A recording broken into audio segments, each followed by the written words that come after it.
Shit, now I'm down in Tribeca, right next to the Narrow, but I'll be...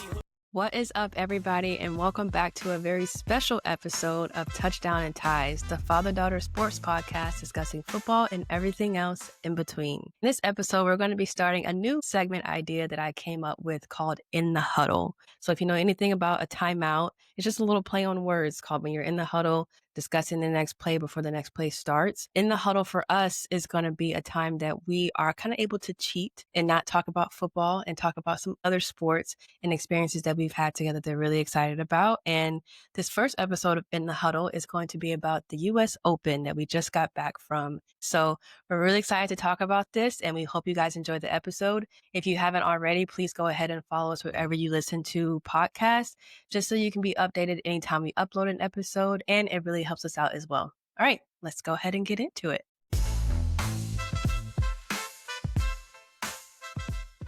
Yeah, let's get into it. All right. How was your weekend? The weekend was great. It was not my first time going to a professional tennis match, but it was my first time going to a Grand Slam. So I figured, why not go to New York? I mean, it's a little bit harder to go to the other ones, but I am manifesting that I would be there one day, specifically next year. We'll come back and we'll watch this when I'm at Wimbledon next July. So we started it out in Flushing, New York, in Queens. We were at the US Open together. It was our first time going to a Grand Slam, our first time doing something together that was not, football or basketball related in this kind of a scale. So I know that you were just kind of flabbergasted, for the lack of a better word, when we were there. Yeah, so I'm curious to hear about how you felt about the experience. I had a great time. It was my first time. For you, you said, obviously this is what you do. You've gone to tennis tournaments before, but this was my first time going to any tennis match whatsoever. Yeah. And the thing that impressed me the most were the size of the crowds was just unbelievable. It was The number of unreal. people who were there watching tennis matches. I did not, I mean, obviously I knew tennis was a global sport. I do watch tennis on TV, but again, my first time going, I just never thought that the crowds would be that deep. I mean, there were a lot of people, a sea of people everywhere. Yeah. Well, so that was impressive. That was impressive. I was impressed by that. Yeah, and I think the grounds were really cool. We came in and they had the big tournament bracket. When you first walked in, they had the the logo or the theme everywhere. So we started out. I made a beeline to the Amex suite because if there was one thing that I needed from that trip was my customized tennis ball. And to my surprise, it was free. So I was really, really happy to get that. I collect the only the college. the only thing. Oh, the only thing that was free. That was the only thing that was free. Place. Yeah. So don't come unless you're packing something in that wallet. They don't call it an elitist sport for no reason because they wanted $30 for a sandwich. No drink, no side, no chips, no Cokes, no nothing. just the sandwich. So I also wanted a sweatshirt. Yeah. I also wanted a sweatshirt. I think I'm just gonna stick to this, generic Nike court sweatshirt. $50 on the website. I'll take this because $180 was kind of crazy. It was pricey. It was a little pricey. It was pricey. Yeah, but like I said, the Amex suite was really cool. They had a lot of stuff going on in there with games and photo booths, and the inside of the grounds were very nice. I think the outside we need to do a little bit of landscaping, a little bit of but it was. I mean, the whole experience was good though. I mean, the subway ride over was good. Was cool. It was probably only my second or third New time York being on subways. You did. You got us there. I was impressed by that. Now, now I think about it, that probably was the most impressive thing is that you were able to navigate us on the subway without any problems. So we were able to get there, get back. No problems at all. Women in STEM.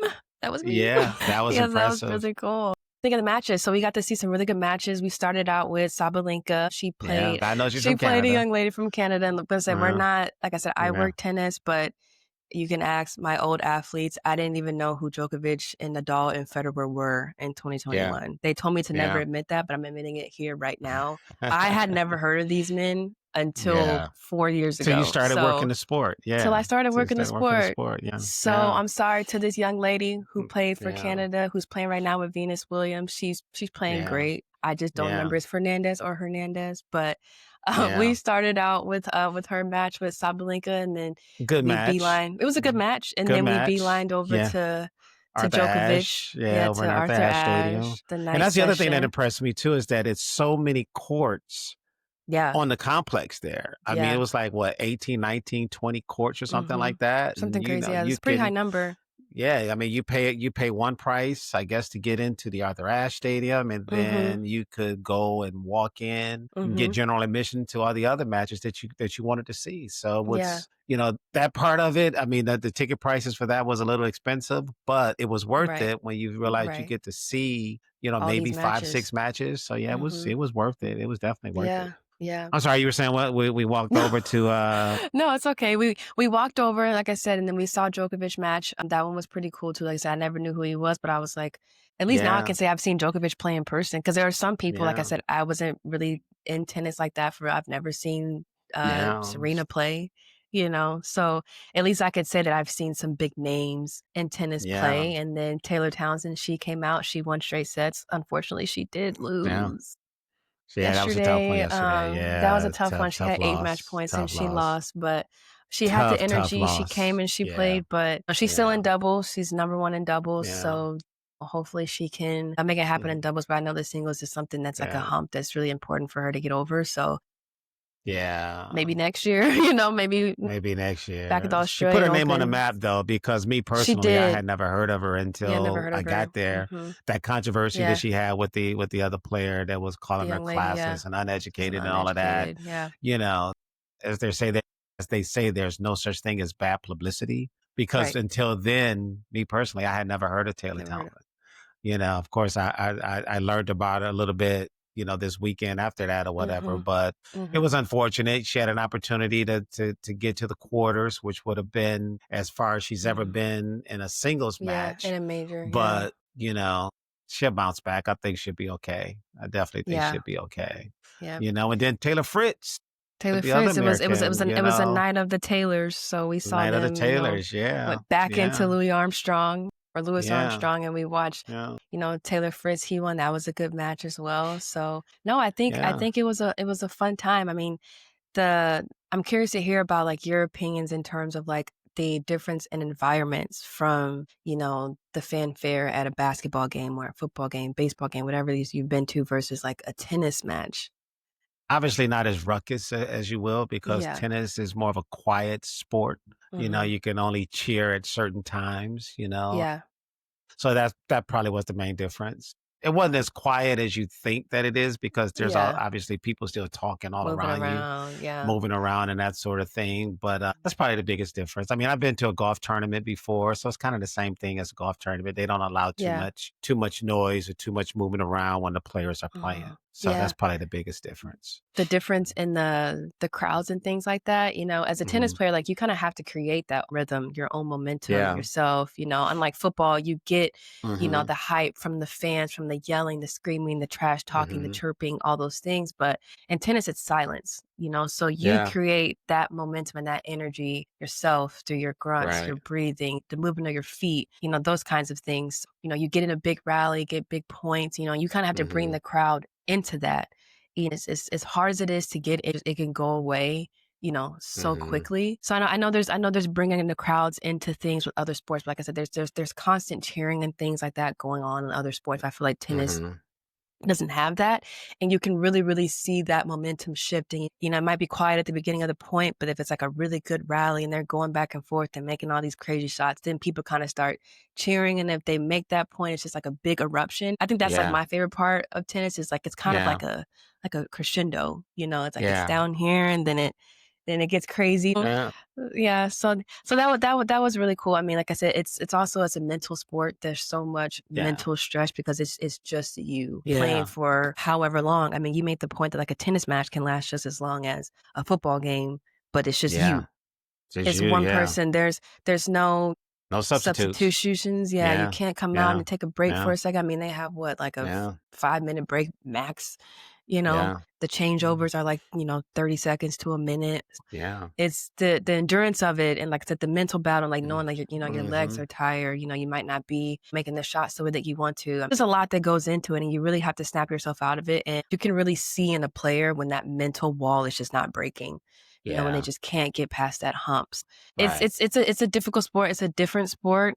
But I think if it's something that you would be interested in getting into, I think it's really cool, to watch and It is just cool, kind of yeah. broaden your horizons. As an American, I'm like, Yeah. oh, football, and then, Right, I right. started working tennis. I was like, oh, this is pretty cool too. So yeah, Yeah. it was definitely an enjoyable experience.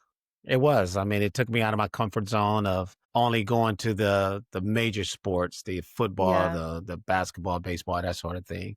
yeah, So it was fun to get out and see something different. I mean, again, I yeah, watch tennis on yeah. TV or whatever, but it's just always just been like a casual sport for me or Mhm, whatever. I would watch when, Pete Sampras and Andre mhm, Agassi and mhm.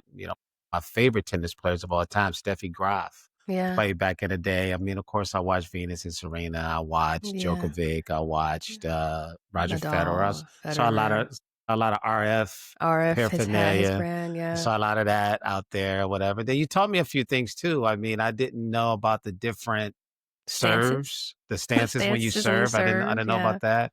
And then the one point you made about the first serve and the second serve, Oh, the yes. comparison that you Okay. So made. Yeah. my coach Yeah. was very proud of me when I said Mm-hmm. this because obviously she's been coaching for a long time and she was just like, "Oh, I've never heard it described like that." But for me, at least, when I'm looking at the difference Mm-hmm. between a first serve and a second serve, the first serve obviously is quicker, but it's more flat. And then the second serve is slower, but it's more parabolic. So you have a little bit more time to kind of see where it's going, anticipate it, Yeah. get your return in. So that's why that first serve is so important.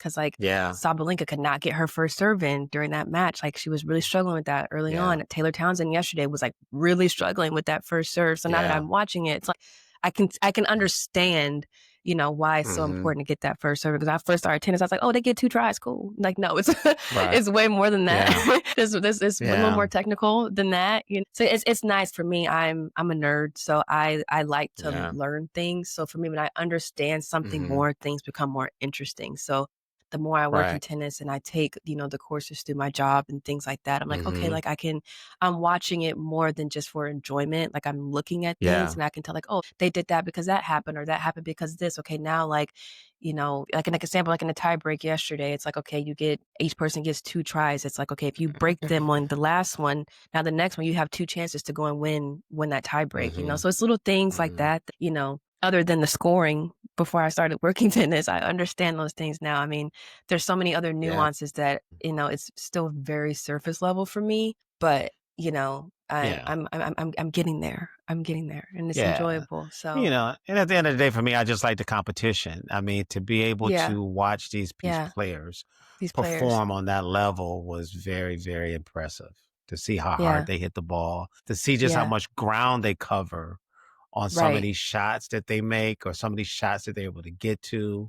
You see it on TV and it's one thing, but Mhm, when you sit there and you watch it in person, mhm. you really see how athletic They these are. guys and gals are. I mean, they don't get Yeah. enough credit for their Mm-mm. athleticism, but to be able Mhm. to run back and forth, forward and backwards, and to Yeah. be able to have the stamina to stay on Mhm. that court for 3, 4, sometimes maybe even 5 hours without a Yeah. break, is very impressive. So I was very impressed. Yeah. I'm looking forward to the next one. I mean, hopefully we can do Wimbledon in July of next year. If not next year, then the year after, or whatever. But I definitely will be Yeah. willing to do another tournament now that I kind of know what to expect. It was Yeah. fun. It It was was fun. fun. Yeah. Looking forward to doing Well, I'm it happy again. that you enjoy. Like I said, it's I something did. different that we got to experience together. I mean, Yeah. we had a great time like outside the match. As Mm. many times as you've been to New York, you went to Hmm. some different places that you hadn't been to yet. Obviously going to Queens, went to Brooklyn, went to Central Yeah. Park. And Like walked me across that bridge. I walked him across the Brooklyn Bridge. Yeah.